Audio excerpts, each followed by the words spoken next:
सच बोलूं, तुम ब्रोक नहीं हो, तुम फाइनेंशियली डिल्यूजनल हो। सैलरी आ रही है, फ्लैगशिप फोन है, इंपोर्टेड शूज है, फॉरेन ट्रिप के रील्स भी है। भगवान ना करे कल अगर जॉब चले जाए तो आपका फाइनेंशियल स्टेट सिर्फ नेक्स्ट सैलरी तक ही है। Welcome to modern India. देखने में रिच, प्लानिंग में बैंकक्रप्ट। और इस चीज के कई रीजन है, but let's start with most important one, EMI.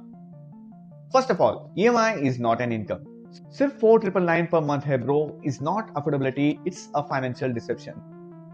क्योंकि तुम आईफोन के ओनर नहीं हो, तुम बैंक के मंथली कस्टमर हो।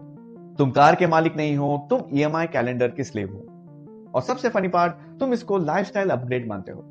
नहीं दोस्त, ये अपग्रेड नहीं बल्कि फ्यूचर मॉर्गेज है। तो नेक्स्ट सबसे बड़ा सवाल आता है कि हमको फाइनेंशियल प्लानिंग किसने सिखाया? सच सुनना है, तुम्हारे फाइनेंशियल एजुकेशन आई है इंस्टाग्राम रील से, हसल कल्चर कोट से, फेक फाइनेंस इन्फ्लुएंसर से, जो कहते हैं treat yourself, you only live once, money comes and money गोस।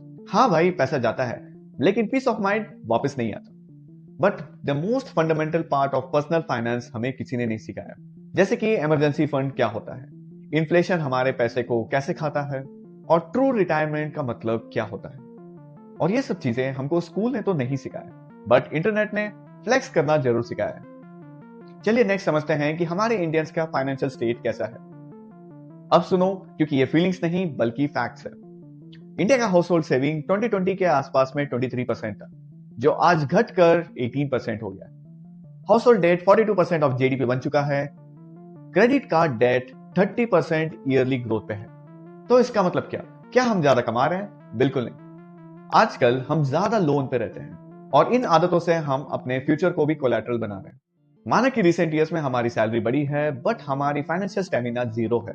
और ऊपर से हमारा रियल विलन, लाइफस्टाइल इन्फ्लेशन। हम धीरे धीरे इंपेशेंट होते जा रहे हैं। सैलरी बढ़ गई, मोबाइल अपग्रेड कर लो। बोनस मिल गया, कोई ट्रिप प्लान कर लो। जब इंक्रीमेंट आया तो रेंट भी बढ़ गया। और जब आ रही है सेविंग्स, नेक्स्ट ईयर से स्टार्ट करूंगा। गेस व्हाट, नेक्स्ट ईयर कभी नहीं आता। लाइफस्टाइल इन्फ्लेशन का मतलब जैसे ही पैसे अकाउंट में आते हैं तो पैसे गायब। Along with this part, next जो हमें इम्पैक्ट कर रहा है इस buy now cry later, buy now pay later, no cost EMI, instant approval. ये सब टूल्स नहीं बल्कि एक फाइनेंशियल कोकेन बन चुके हैं, जो आपको इंस्टेंटली हाई करती है बट लॉन्ग टर्म पे डैमेज करता है। और बात यहां तक आ गई है कि हम लोग पिज्जा भी ईएमआई पे ले रहे हैं और बोलते हैं कि स्मार्ट फाइनेंस चुनो। नहीं भाई, स्मार्ट फाइनेंस वो होता है जिसमें तुम जॉब छोड़ने से डरते नहीं, क्योंकि you have enough planned financial backup.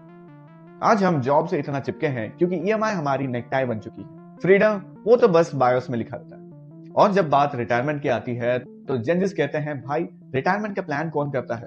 Bro, India में पेंशन गारंटी नहीं है, ऊपर से हेल्थ केयर महंगा है और पेरेंट्स भी फाइनेंशियल डिपेंडेंट बन सकते हैं। मतलब तुम अपना भी संभालोगे, पेरेंट्स का भी, और फ्यूचर के लिए जीरो प्लान करके रखोगे। और धीरे धीरे जब 45 तक पहुंचते हो तो सिस्टम ही खराब लगने लगता है। ब्रो, ये सिस्टम नहीं, प्लानिंग जीरो थी। And these things are not just your problem, it will also impact India's economy. जब मिडिल क्लास सेव नहीं करता तो देश का बैकबोन वीक हो जाता है। पहले इंडिया ने हाई ग्रोथ रेट देखा है क्योंकि लोग सेविंग्स पे ध्यान देते थे और इसी वजह से डोमेस्टिक कैपिटल मिलता था। लेकिन आज हमारा कंजम्पशन ज्यादा है और सेविंग कम। And this result in foreign dependency, fragile growth and future shocks. मतलब ईएमआई सिर्फ तुम्हारी नहीं बल्कि देश का भी प्रॉब्लम है। हमारे पास दो चॉइसेस है, या तो हम रील के लिए जिए या फिर हमारे फ्यूचर के लिए। जेन जी अगर फाइनेंशियली स्ट्रांग हो जाए तो कोई इकोनॉमी इंडिया को रोक नहीं सकती। तो याद रखिए, फ्लेक्स टेम्पररी होता है, सिक्योरिटी परमानेंट होती है। लाइक, शेयर एंड सब्सक्राइब, क्योंकि सच हमेशा कंफर्टेबल नहीं होता।